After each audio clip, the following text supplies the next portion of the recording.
फुलाई बहे चॉकलेट से मनाई बहे रजऊ के गलिया अचकले पचकले पोप से फुलाई बहे रजऊ बारे रूसल हम चॉकलेट से मनाई बहे पियऊ बारे रूसल हम चॉकलेट से मनाई बहे रजऊ बारे रूसल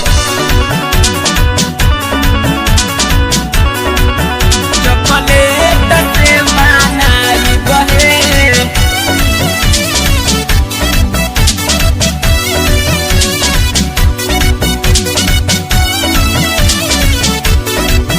चॉकलेट से मनाई बहे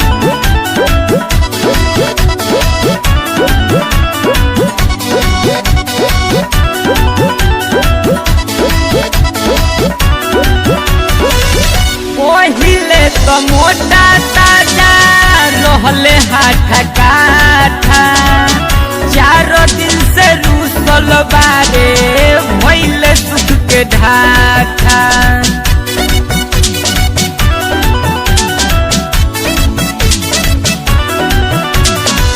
पहिले तो मोटा ताजा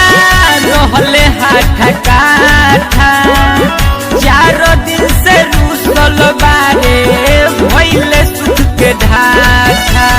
पैया परे महथवा जोरबो बहिया में भर बहे रजऊ बारे रूसल हम चॉकलेट से मनाई बहे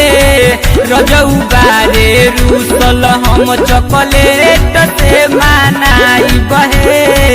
रजऊ बारे रूसल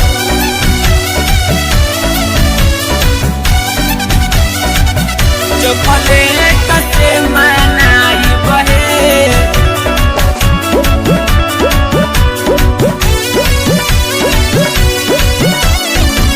मोहनी की 4 दिन रौरा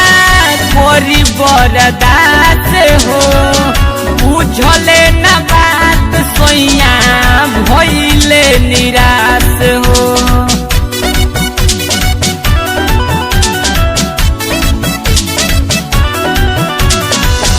मोहनी की 4 दिन रौरा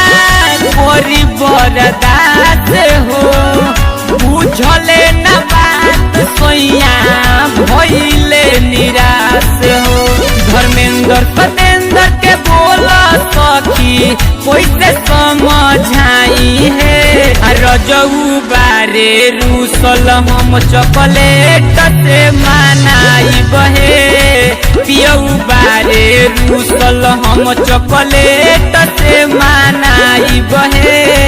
रजऊ बारे रूसल